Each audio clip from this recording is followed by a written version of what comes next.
എൻ്റെ സ്വപ്നത്തിലെ പങ്കാളി ആ തമിഴ് നടൻ ഇപ്പോഴും ക്രഷ് ഉള്ളിലുണ്ട്.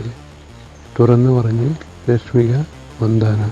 കന്നഡ സിനിമയിലൂടെ അഭിനയ രംഗത്തെത്തിയ ഇന്ന് രാജ്യം മുഴുവൻ ആരാധകരുള്ള ഒരു താരമാണ് രശ്മിക മന്ദാന. തെലുങ്ക്, കന്നഡ, തമിഴ്, ഹിന്ദി തുടങ്ങിയ ഭാഷകളിൽ സൂപ്പർ താരങ്ങളുമായി രശ്മിക മന്ദാന ഇതിനോടകം അഭിനയിച്ചു കഴിഞ്ഞു. മുമ്പ് തൻ്റെ ക്രഷിനെ കുറിച്ച് നടി പറഞ്ഞ കാര്യങ്ങളാണ് ഇപ്പോൾ ആരാധകർക്കിടയിൽ ചർച്ചയാകുന്നത്. നടി പറയുന്നത് 2020 പുറത്തിറങ്ങിയ ഭീഷ്മ എന്ന തെലുങ്ക് ചിത്രത്തിൻ്റെ പ്രൊമോഷൻ പരിപാടിയിലാണ് രശ്മിക മന്ദാന ഇക്കാര്യം വെളിപ്പെടുത്തിയത്.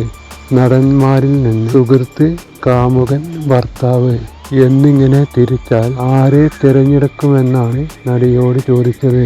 അതിന് ഭീഷ്മ സിനിമയിലെ നടൻ നിതിനെ സുഹൃത്തായും നടി തിരഞ്ഞെടുക്കുന്നു. കാമുകനായി തിരഞ്ഞെടുത്തത് ദളപതി വിജയിയെയാണ്. കുട്ടിക്കാലം മുതൽ വിജയിയെ ഇഷ്ടമായിരുന്നുവെന്നും ഇന്നും അദ്ദേഹത്തെ തൻ്റെ സ്വപ്ന പങ്കാളിയായി കരുതുന്നു എന്നാണ് രശ്മിക മന്ദാന പറയുന്നത്. 2023 പുറത്തിറങ്ങിയ വാരിസ് എന്ന ചിത്രത്തിൽ ദളപതിയുടെ നായികയായി രശ്മിക മന്ദാന എത്തിയിരുന്നു. അതേസമയം നടൻ വിജയ് ദേവരകൊണ്ടയും രശ്മിക മന്ദാനയും ഡേറ്റിംഗിലാണെന്നും തരത്തിൽ വാർത്തകൾ പ്രചരിക്കാൻ തുടങ്ങിയിട്ട് നാളുകൾ ഏറെയായി. എന്നാൽ ഇക്കാര്യത്തിൽ ഇരുവരും ഔദ്യോഗികമായി പ്രതികരിച്ചിട്ടില്ല. 2023 ജനുവരി മുതലാണ് ഇരുവരും പ്രണയത്തിലാണെന്ന അഭ്യൂഹങ്ങൾ ആദ്യം വന്നത്. ഇരുവരും മാലിദ്വീപിൽ അവധി ആഘോഷിച്ച ചിത്രങ്ങൾ മുമ്പ് വൈറലായിരുന്നു.